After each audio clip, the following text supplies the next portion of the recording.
네, 안녕하십니까. 오늘은 영적인 구원 아더 핑크 목사님의 제3부 그리스도께로 나아감 중에서 14번 감정을 통하여 그리스도께로 나아감과 15번 의지를 통하여 그리스도께로 나아감, 이 두 개를 오늘 시간이 되면 함께 하도록 하겠습니다. 지난 시간에는 13번 지적 능력을 통하여 그리스도께로 나아감에 대해서 나눠봤습니다. 오늘은 14번부터 나눠보도록 하겠습니다. 14번 감정을 통하여 그리스도께로 나아감. 주 예수께서는 요한복음 6장 37절에 아버지께서 내게 주시는 자는 다 내게로 올 것이요 라고 선포하셨습니다. 창세전에 그의 백성을 그리스도에게 주셨던 이가 이제 그들에게 중생을 통하여 그리스도를 위한 마음을 주십니다. 마음은 지성뿐만 아니라 감정도 포함합니다. 앞장에서 우리는 그리스도에 대하여 무지한 자는 그리스도께 나아오지 않을 것이며 나올 수도 없다는 것을 지적한 바 있습니다.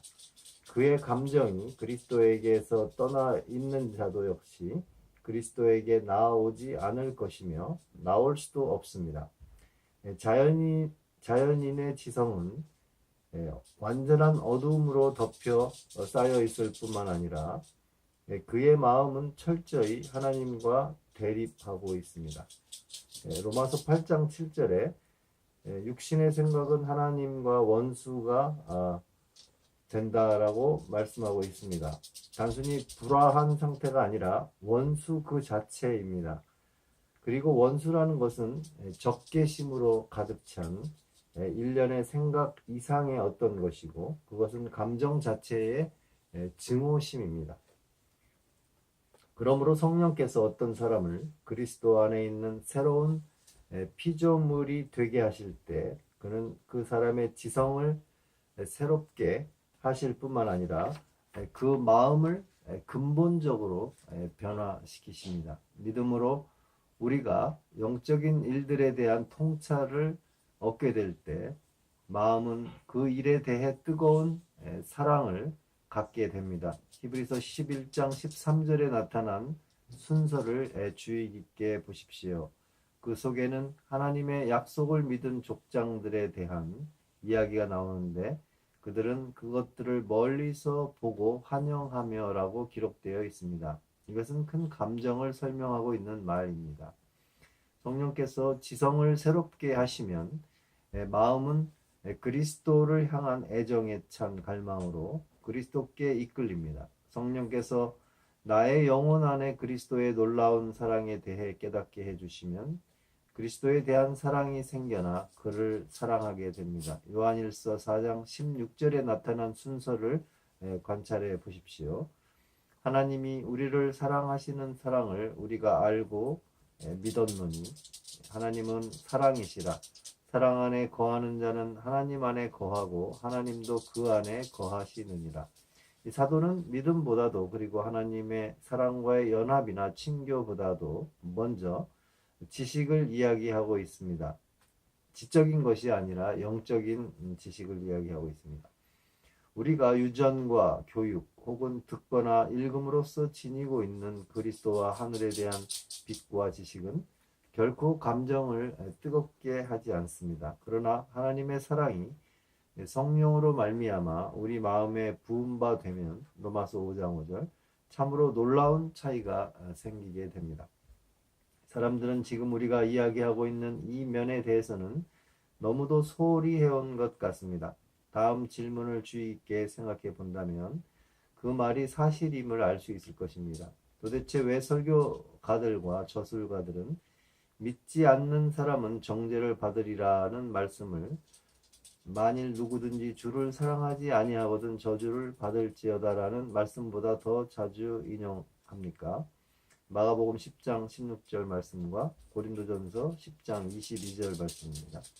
만일 진리의 균형을 잘 유지하고 싶다면 우리는 성령께서 신약 성경에서 믿는다는 말과 사랑한다는 말을 여러 가지로 교차시켜 사용하고 있는 것을 주의 깊게 살펴보아야 합니다. 다음 구절들을 심사숙고해 보십시오. 하나님을 사랑하는 자에게는 모든 것이 합력하여 선을 이루느니라. 로마서 8장 28절.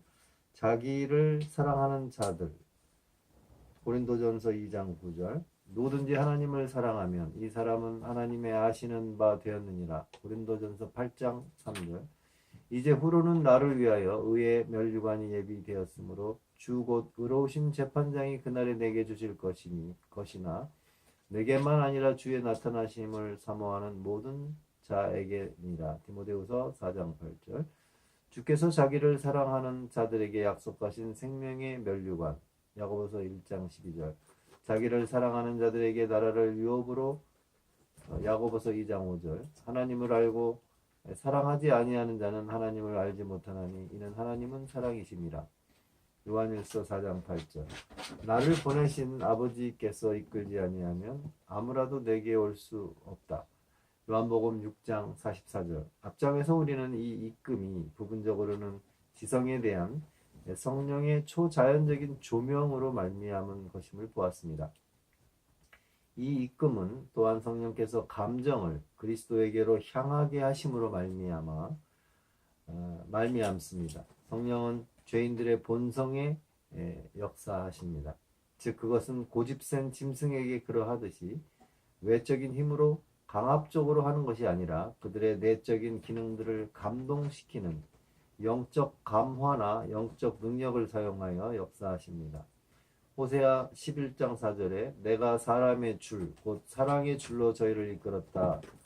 즉 그들의 판단의 이성적인 확신과 피조물 안에 또는 육적 욕망의 죄스러운 만족 안에 있는 것보다 그리스도 안에는 훨씬 더 무한한 선과 신성함이 있다는 것을 보여주고 그들의 마음을 그리스도께로 돌려놓고 그들에게 주님의 최상의 탁월성에 대한 강력한 의미와 그들의 필요를 완전히 충족시켜 줌에 대해 알려줌으로써 믿는 자에게 그리스도는 보배이다. 베드로전서 2장 7절. 즉 너무도 귀중한 보배여서 그들은 그리스도를 얻기 위하여 이 세상과 그 외의 모든 것을 기꺼이 버리려 할 것이다. 빌립보서 3장 8절. 서론에서 어느 정도 말씀드린 바와 같이 자연인의 감정은 하나님에게서 떠나 유한하고 감각적인 일들에만 몰두해 있으므로 그는 그리스도에게 나아오려 하지 않습니다. 하나님의 종이 열심히 그를 복음이라는 사랑스러운 음악으로 매혹시켜 보려 하지만 마치 기머거리 뱀처럼 그는 귀를 닫고 맙니다. 그것은 마치 주님께서 큰 잔치의 비유에서 묘사하신 것과 같습니다. 누가복음 14장 18절에 그들은 다 일치하여 사양하였다. 하나는 그의 땅을, 다른 하나는 장사를, 또 다른 하나는 그의 사회적 교제를 더 좋아했다. 마음속에 아주 강력하게 역사하시는 성령의 힘이 아니고서는 그 어느 것도 죄와 사단이 인간에게 걸어놓은 마법을 풀 수가 없으며 그의 마음을 멸망하는 것에서 멸망하지 않는 것으로 돌아서게 할 수 없습니다.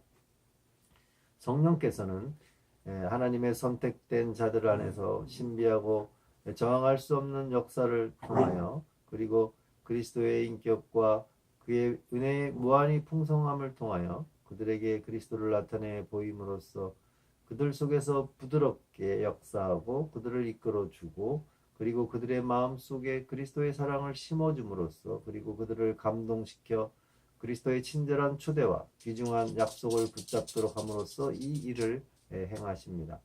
아주 다행히도 이것이 아가서 5장 4절의 말씀처럼 나의 사랑하는 자가 문틈으로 손을 들이밀매 내 마음이 동하여서라는 말씀 속에 나타나 있습니다. 여기에서 마음의 문 혹은 좀 더 정확히 말하자면 믿음의 문, 사도행전 14장 27절 믿음의 문이 그리스도에 대하여 닫혀져 있음과 그리스도의 사랑의 대상은 일어나 그에게 문 열어주기를 싫어하고 있음을 보게 됩니다. 그러나 환영받지는 못할지라도 그의 사랑은 꺼지지 않고 그는 조용히 부수고 들어가는 것이 아니라 초대받지 않은 채로 들어갑니다. 문을 여는 그의 손은 그의 선택된 자들의 마음속에 있는 모든 장애물들을 제거하고 그 마음을 얻으시는 그의 무한한 은혜에 대한 비유적 표현입니다. 사도행전 11장 21절 참조. 그가 성령에 의해서 은혜롭게 들어오시게 된 결과는 나의 마음이 동하여서라는 말씀 속에 나타나 있습니다. 이것은 그가 들어온 후에 감정의 동요에 대한 비유입니다. 이사야서 63장 15절, 빌레몬서 12장을 참조하십시오. 마음이 진실로 세상에서 하나님께로, 자아에서 그리스도에게로, 죄에 대한 사랑에서 거룩의 사랑으로 돌아설 때 그것은 참으로 큰 은혜의 기적입니다. 에스겔서 36장 26절 속에서 또 새 영을 너희 속에 두고 새 마음을 너희에게 주되 너의 육신에서 굳은 마음을 제하고 부드러운 마음을 줄 것이며 라고 하신 하나님의 성약의 성취가 바로 이것입니다. 아무리 돈을 사랑하는 사람이라 할지라도 자기가 투자한 것보다 더 가치가 있는 것을 위해서는 기꺼이 돈을 버리는 것입니다.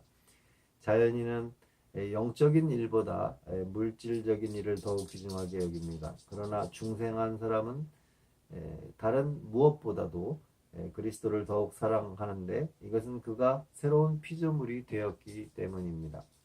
영적인 사랑만이 마음을 그리스도에게 결합시키는 것입니다. 필수적인 전제 조건은 구원에 이르는 진리의 지식뿐만 아니라 그 진리의 사랑이 있어야 한다는 것입니다. 이 사실은 진리의 사랑을 받지 아니하여 구원함을 얻지 못한다라고 데살로니가 후서 2장 10절에 분명히 나타나 있습니다. 이 말씀에 깊이 주의를 두지 않으면 잘못된 결론이 나올 수 있습니다. 그것은 진리에 대한 사랑이 아니라 진리의 사랑입니다. 진리에 대한 사랑은 가지고 있지만 진리의 사랑을 가지고 있지 못한 자들이 있습니다. 우리는 러셀파를 만나고 그리스도 형제단들과 함께 살기도 합니다.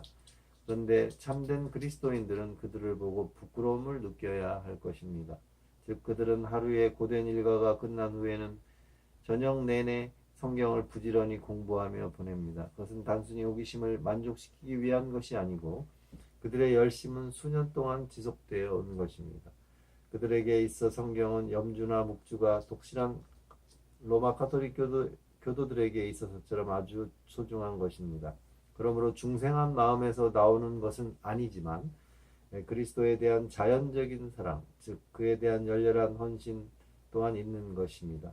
독실한 로마 가톨릭교 가정에서 양육된 사람이 동정녀 마리아에 대한 깊은 존경과 참된 사랑을 지니고 자라듯이 개신교 양친들로부터 아주 어렸을 때부터 그리스도께서 그를 사랑한다는 말씀을 들으며 주의 깊게 훈련을 받은 사람은 그리스도에 대한 실질적이지만 육적인 사랑을 지니고 자랍니다. 그 능력을 체험해 보지 못한 모든 성경의 교리 안에는 역사적인 신앙이 존재할지도 모릅니다. 바리새인의 경우에 있어서처럼 하나님의 진리의 어떤 한 부분에 대한 육적인 열심이 있을 수도 있습니다. 그러나 그렇다고 해서 마음이 새롭게 된 것은 아닙니다. 돌밭 같은 마음을 가진 청중의 경우에서처럼 말입니다. 마태복음 13장 20절. 말씀을 피상적으로 받아들임으로써 즐거운 감정을 느낄 수도 있지만 그곳에는 일의 뿌리가 있어 뿌리가 결핍되어 있습니다. 욥기 19장 28절. 또 예수께서 십자가를 지고 가실 때 그를 따라가며 슬피 울던 여인들의 무리처럼 누가복음 23장 27절로 28절 고통받는 구세주의 비참한 모습을 보고 하염없이 눈물을 흘릴지도 모릅니다. 하지만 마음은 하나님을 향하여 맷돌처럼 완고한 상태 그대로 있을 수도 있습니다. 또 헤롯의 경우처럼 마가복음 6장 20절에 하나님의 빛을 즐거워할 수도 있지만 지옥에서 결코 빠져나올 수 없을 수도 있습니다. 그러므로 진리의 사랑과 대조되는 진리에 대한 사랑이 있고 그리스도에 대한 영적 사랑과 대조되어 그리스도를 향한 육적인 사랑이 있기 때문에 나의 사랑은 어느 쪽의 것인가를 어떻게 확실히 알 수 있을까요? 우리는 이 사랑들을 다음과 같이 구별할 수 있을 것입니다. 첫째로 육적 사랑은 편파적이지만 영적 사랑은 공정합니다. 육적 사랑은 성경이 명령하는 의무가 아니라 성경의 교리를, 성경의 훈계가 아니라 성경의 약속을, 그리스도의 요구가 아니라 그의 축복들을, 그리스도의 왕으로서의 통치가 아니라 그의 사제적인 임무를 존경합니다. 그러나 영적인 사랑을 소유한 자는 그렇지 않습니다. 둘째로 육적 사랑은 일시적이지만 영적 사랑은 지속적입니다. 육적 사랑은 사적인 이익이 교차되면 멈추지만 영적 사랑은 그렇지 않습니다. 셋째로 육적 사랑은 사라지기 쉬우며 연약하고 영적 사랑은 지속적이며 강력합니다. 육적 사랑은 다른 기쁨과 겨루게 되면 재빨리 사라지고 다른 감정들을 조절하도록 설복하지 못하지만 영적 사랑은 마음을 지배하고 죽음처럼 강합니다. 넷째로 육적 사랑은 그 소유주를 향상시키지 않지만 영적 사랑은 그 사람의 생활을 변화시킵니다. 구원에 이르도록 그리스도에게 나아오는 것은 그리스도에게로 돌아서고 그에게 고정되는 감정들이라는 사실은 그 마음이 그리스도로부터 떠나기 시작하는 타락의 본성에 대해 고찰해 봄으로써 좀 더 잘 설명해 볼 수 있습니다. 너는 너의 처음 사랑을 버렸다라는 요한계시록 2장 4절의 말씀에서 지성이 우리의 감정에 어떤 영향을 끼쳤느냐 하는 것으로서 우리가 실제적으로 그리고 참되게 그리스도에게 돌아왔느냐 하는 것을 증명할 수 있습니다. 이것에 대한 놀라운 예를 마태복음 26장 75절에서 찾아볼 수가 있습니다. 이에 베드로가 예수의 말씀에 닭 울기 전에 내가 3번 나를 부인하리라 하심이 생각나서 밖에 나가서 심히 통곡하니라. 여기에서 생각나서라는 말은 사실적인 것이 아니라 그의 마음을 녹인 은혜로운 기억이었습니다. 성령께서 우리 안에서 역사하시고 우리를 새롭게 하시는 때에는 언제나 그러합니다. 나는 겸손하여 지지 아니하고서도 과거의 죄를 회상할 수 있습니다. 나는 진실로 감동된 감정을 지니지 않고도 기계적이고 사색적인 방법으로 그리스도의 죽음을 기억할지도 모릅니다.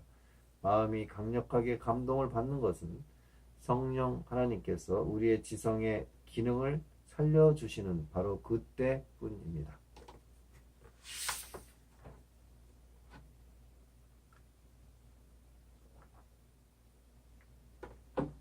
네, 15번 의지를 통하여 그리스도께로 나아감.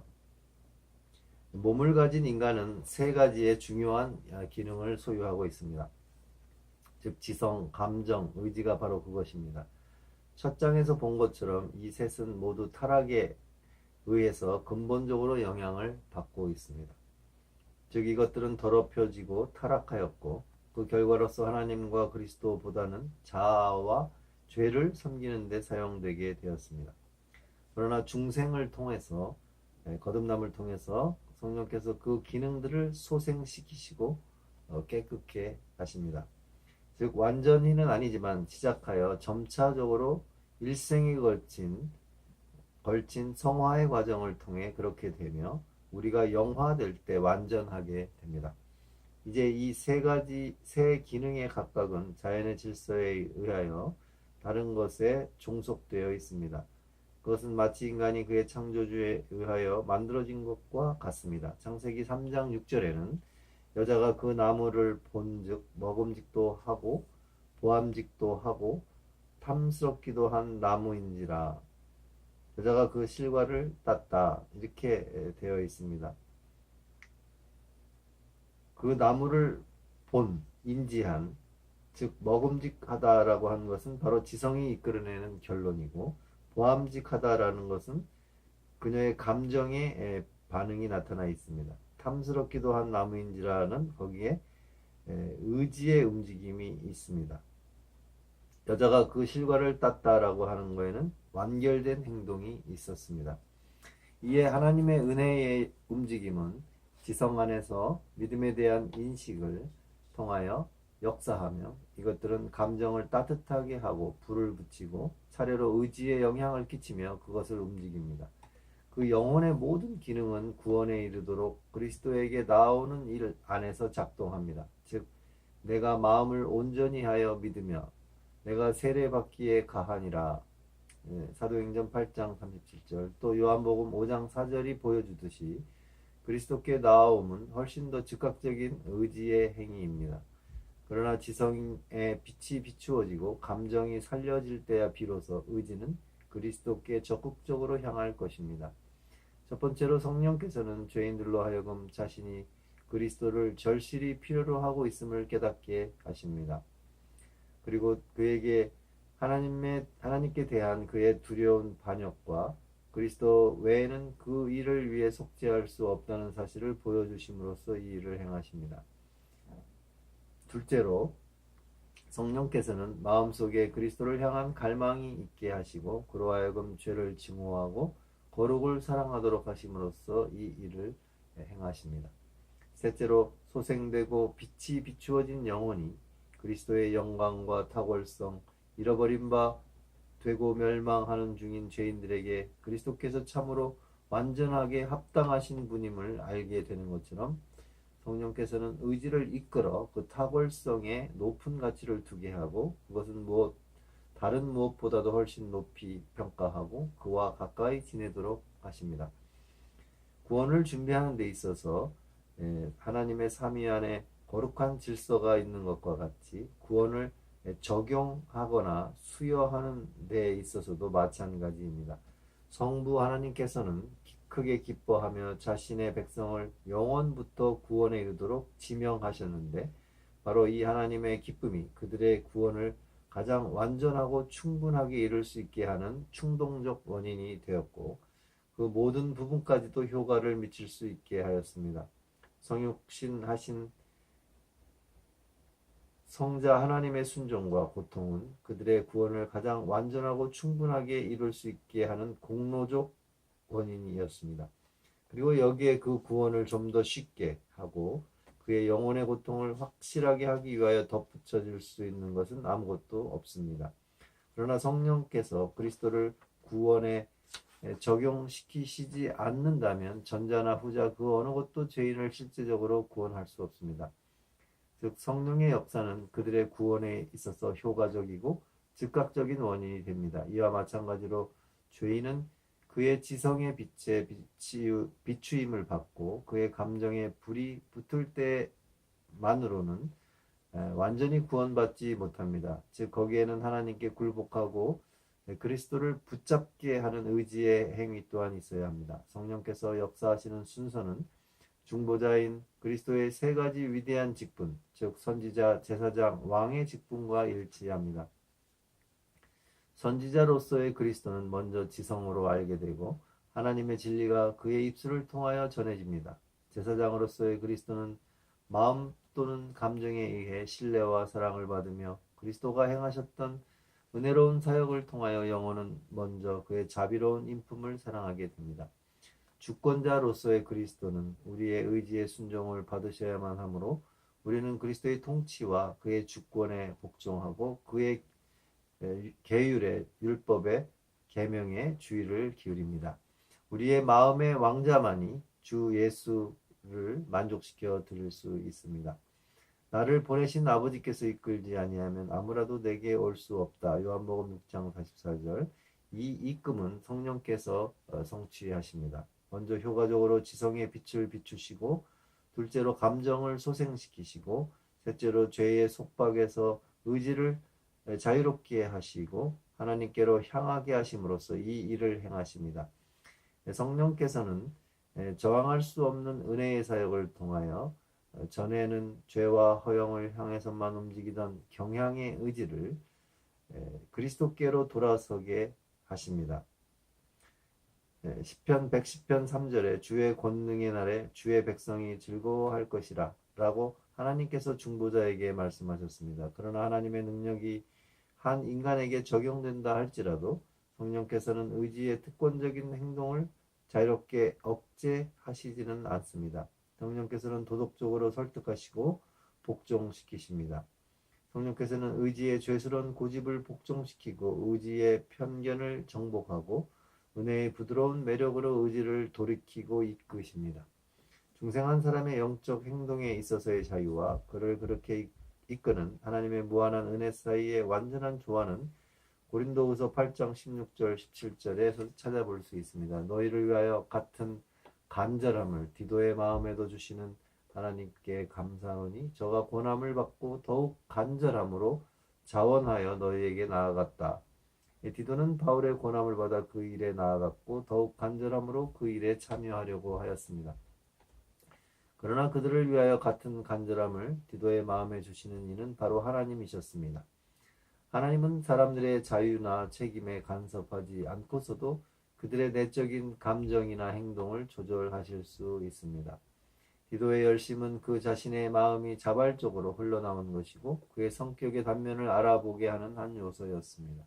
그럼에도 불구하고 하나님께서는 그의 안에 자기의 기쁘신 뜻을 위하여 그로 하여금 소원을 두고 행하게 하셨습니다. 그리스도가 복음 안에서 보여주셨던 엄격하고 자기 부인이라는 조건의 의지가 자유롭게 찬성할 때야 비로소 죄인은 구원에 이르도록 그리스도께 나아오거나 혹은 참으로 그리스도를 마음속에 받아들이게 됩니다. 마음이 진실 때 이 그리스도를 모든 것 중에 가장 훌륭한 분으로서 존경할 때야 비로소 죄인은 그리스도를 위해 모든 것을 버리고 십자가를 지고 우주적인 순종의 길을 따라 그를 따를 준비가 되는 것입니다. 이것은 또한 지성이 초자연적으로 빛의 비침을 받고 감정이 자연적으로 소생될 때야 비로소 이루어질 수 있습니다. 분명히 사람들은 그들이 선택하기에 가장 훌륭하다고 생각지 않는 사람을 배우자로 삼으려 하지 않을 것입니다. 성령께서 우리의 공허를 확신시켜 주시고 그리스도의 충만함을 보여주실 때, 그리고 우리의 죄와 그리스도의 의로우심, 우리의 더러움과 그리스도의 보혈에 깨끗게 하시는 공로, 그리고 우리의 부패 행위와 그리스도의 거룩함을 보여주실 바로 그때에만 마음이 돌아서고 의지의 저항도 극복이 됩니다. 거룩하고 영적인 하나님의 진리는 중생하지 못한 영혼 속에서는 있을 수 없으며 그 대신 모든 것이 그 진리와는 적대하고 있음을 발견합니다. 요한복음 15장 18절, 로마서 8장 7절. 그리스도께서는 우리의 육적인 자존심으로 볼 때는 너무도 비천한 것을, 무딘 양심에서 볼 때는 너무 예리한 것을, 육적 욕망에서 볼 때는 너무 엄격한 것을 요구하십니다. 이 무서운 타락과 여러 일들의 이 끔찍한 상태가 변화되기 전에 먼저 우리 속에서 은혜의 기적이 일어나야 합니다. 그 은혜의 기적은 내재하는 죄로 인한 저항을 극복하고 그리스도를 향한 바램과 갈망을 창조합니다. 그리하여 의지는 다음과 같이 부르짖습니다. 더 이상 버틸 수 없어 이제 손들고 옵니다. 날 위해 죽으신 그 사랑이 나를 정복하였습니다. 룻기 1장 14절에서 18절에는 이에 대한 아름다운 본보기가 나타나 있습니다. 한 타락한 성도인 나오미는 이제 막 먼 나라를 떠나 상징적으로 그녀의 아버지의 집으로 돌아오고 있는 중입니다. 그녀의 두 자부가 동행하기를 원합니다. 나오미는 진심으로 그들이 비용을 예산하도록 하였습니다. 누가복음 14장 28절. 즉 그들의 처음 충동대로 따라 행할 것을 즉시 요구하는 대신에 앞으로 부딪히게 될 어려움과 고난을 지적하였습니다. 오르바에게 이것은 너무나 큰 짐이었습니다. 그녀의 선함은 아침 구름이나 쉬 없어지는 이슬과 같은 것이었습니다. 호세아서 6장 4절. 이것과는 대조적으로 복스럽게도 룻은 그녀를 붙잡아 나로 어머니를 떠나며 어머니를 따르지 말고 돌아가라 강권하지 마소서.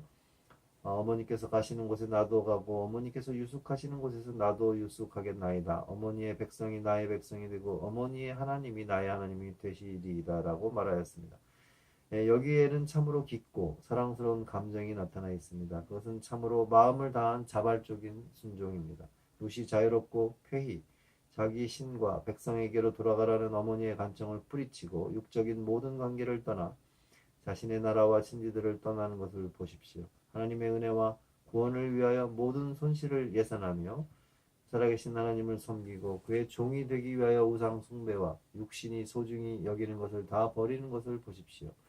그리고 그녀의 앞으로의 행동이 그녀의 믿음이 참되고 그녀의 고백이 진실된 것이었음을 증명해 주었습니다. 그녀의 영혼 안에 있는 하나님의 기적적인 역사만이 이것을 이룰 수 있습니다. 그녀 안에서 자기의 기쁘신 뜻을 위하여 그녀로 소원을 두고 행하게 역사하신 분은 바로 하나님이셨습니다. 빌립보서 2장 13절. 하나님께서 빛을 비추어 주신 지성과 소생시키신 감정, 그리고 이에 따른 의지의 동의 사이의 관계는 시편 119편 34절에서 찾아볼 수 있습니다. 나로 깨닫게 하소서. 내가 주의 법을 준행하며 전심으로 지키리이다. 중생 혹은 깨달음이 주어졌다는 확실한 결과는 율법을 경건하게 존경하는 것과 그것을 마음속에 경건히 지키는 것입니다. 하나님의 성령께서는 우리가 주님에 대해 알게 하시고 주님의 사랑과 지혜, 거룩과 위엄에 대하여 어느 정도 이해하게 하십니다. 그 결과로서 우리는 율법을 존중하고 우리의 마음을 믿음의 순종에 이르게 합니다. 지성은 감정에 작용하여 마음이 율법의 아름다움을 깨달아 영혼이 모든 힘을 다하여 그것을 사랑하게 됩니다. 그러면 그것은 율법을 지으신 이의 위엄을 나타내주고 인간의 모든 본성은 그의 지고하신 뜻 앞에 굴복합니다. 나의 주님, 나는 당신을 섬기고 나의 마음을 다하여 그 일을 행하겠습니다라고 말할 수 있는 사람만이 하나님께 복종합니다. 그리고 성령의 내적인 조명을 자유로운 은혜로서 받을 때야 비로소 그들은 진실되이 이렇게 말할 수 있습니다. 본장을 끝내기 전에 베드로전서 2장 4절의 말씀으로 몇 마디 덧붙여야 할 필요가 있다고 보겠습니다. 산돌이신 예수에게 나와 너희도 산돌같이 신령한 집으로 세워지라.